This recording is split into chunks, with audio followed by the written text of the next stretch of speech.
సుమన్ టీవీలో మీ business promotions కోసం ఈ కింది నెంబర్ను సంప్రదించగలరు.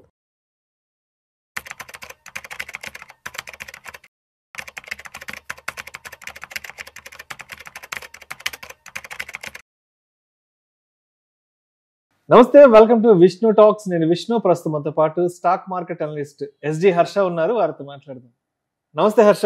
నమస్తే, welcome to Vishnu talks. Thank you. And Harsha, ఇవాళ ఒక ఆర్టికల్లో చూశాను, 11-12-20 మనీ ఫార్ములా అంట. ఈ 11, 12, 20 అనే మనీ ఫార్ములాను కనుక మీరు పాటిస్తే మీరు కోటీశ్వరులు అవ్వడం ఖాయం అంటూ కూడా ఆర్టికల్లో రాస్తున్నారు. ఏంటి అసలు ఈ 11, 12, 20 మనీ ఫార్ములా? సో మనం రెగ్యులర్గా మంత్లీ ఎస్ఐపిస్ చేస్తే వాటి మీద చాలా ఫార్ములాస్ ఉంటాయి. ఆ ఫార్ములా బేసిస్గా కనుక మనం ఇన్వెస్ట్ చేస్తే డెఫినెట్గా 1 crore 2 crores over period of time 15-20 yearsలో మనం సంపాదించవచ్చు ఆ ఇన్వెస్ట్మెంట్. సో అలాంటి ఒక ఫార్ములా వచ్చి 11, 12, 20. ఒక్కొక్కటి అర్థం చేసుకుంటే ఫస్ట్ ఆఫ్ ఆల్ మీరు 11,000 ఇన్వెస్ట్మెంట్ స్టాండర్డ్ అనమాట. ఫస్ట్ 11 నంబర్ ఏంటంటే ప్రతి నెల 20 ఏళ్ల వరకు ప్రతి నెల 11,000 ఫిక్స్డ్ 11,000 జస్ట్ ఫిక్స్డ్, ఎటువంటి ఇంక్రిమెంట్లు లేవు. జస్ట్ 11,000 ఈ రోజు నుంచి 20 ఏళ్ల వరకు ప్రతి నెల జస్ట్ 11,000 మీరు ఇన్వెస్ట్ చేయాలి. రెండో నంబర్ 12 ఏంటంటే మీరు చేసే ఇన్వెస్ట్మెంట్ 12% పర్ యానం గ్రో అవ్వాలి. సో జనరల్గా ఏంటి మనకి ఏమేమి ఉంటాయి, నిఫ్టీ ఇండెక్స్ ETF చూసుకున్నారంటే లాస్ట్ 25 years 1995 నుంచి ఇప్పుడు వరకు ఆల్మోస్ట్ 25-30 yearsలో పర్ యానం 12% గ్రోత్ ఉంది. సో మీరు మ్యూచువల్ ఫండ్స్ అలాంటివి కూడా అవసరం లేదు. సింపుల్గా నిఫ్టీ ETFలో ఇన్వెస్ట్ చేసుకున్నా వాటిలో మీకు మ్యూచువల్ ఫండ్స్ కంటే కాస్ట్లు చాలా తక్కువ ఉంటాయి. ఎలాంటి ఎగ్జిట్ లోడ్లు ఏముండవు. ఎప్పుడు కావాలంటే అప్పుడు మనీ ఇమ్మీడియట్గా బయటకు తీసేయచ్చు ETF కాబట్టి. సో నిఫ్టీ ETF లాంటిది ఇన్వెస్ట్ చేసుకున్నా 12% గ్రోత్ అనేది డెఫినెట్గా వస్తుంది. అంటే మీరు అర్థం చేసుకోవాల్సింది ఏంటంటే వీటిలో స్టాక్ మార్కెట్లో ఎప్పుడు మీకు ప్రతి సంవత్సరం 12 పెరగదు. ఒక సంవత్సరం 20-30 పెరుగుతుంది, ఇంకో సంవత్సరం లాస్ట్ ఇయర్ లాగా 0లో ఉంటుంది. అల్టిమేట్గా over period of time 5 years 10 years 15 years time 100% 12% growth అయితే కనిపిస్తుంది.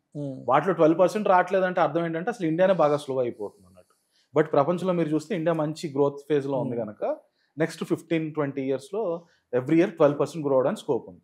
సో ఫస్ట్ మనం చూసుకున్న నంబర్ ఏంటి 11 అర్థం ఏంటంటే ప్రతి నెల 11,000 స్టాండర్డ్ ఫిక్స్డ్ 20 సంవత్సరం వరకు. అంటే 20 సంవత్సరాలు దగ్గర 240 నెలలు, 40 months. కరెక్ట్. ప్రతి నెల 11,000 ఫిక్స్డ్ అమౌంట్ గ్రో అవ్వాల్సింది 12% గ్రోత్ రేట్. మీరు ఏదైనా మ్యూచువల్ ఫండ్స్ దేంట్లోనే పెట్టుకోవచ్చు. బెస్ట్ ఏంటంటే నన్ను అడిగితే నిఫ్టీ ETF లో పెట్టుకోవచ్చు. మూడోది వచ్చి నంబర్ 20 వచ్చి 20 సంవత్సరాలు 20 years tenure. 20 years tenure. So ఈ 20 years టెన్యూర్లో ఎవ్రీ మంత్ 11,000 ఇన్వెస్ట్ చేసి ఆ ఫండ్ కనుక 12% పర్ యానం క్యాగర్ అంటారు, compounded annual growth rate CAGR 12% CAGRతో కనుక ఇది గ్రో అయితే end of 20 years me amount 1.1 crore అవుతుంది. దగ్గర మనం చెప్పాలంటే కోటి రూపాయలు అవుతుంది. ఇదేంటి మనం ఇదంతసేపు మాట్లాడుకుంది ఎటువంటి స్టెప్ అప్ లేదు. అంటే మీరు ఫిక్స్డ్ గా ప్రతి నెల 11,000 20 సంవత్సరాలు అంటే 240 months కట్టుకుంటే కరెక్ట్. దీంట్లో మీరు చిన్న చేంజ్ చేశారు అనుకోండి.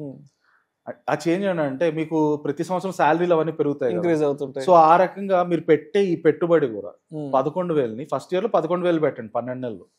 సెకండ్ ఇయర్ నుంచి 10% పెంచండి. 11,000 మీద ఇంకో 10% అంటే ఇంకో 1,100 అంటే 12,100. థర్డ్ ఇయర్ లో దాని మీద ఇంకో 10% అంటే 13,200. Okay, every year. రైట్.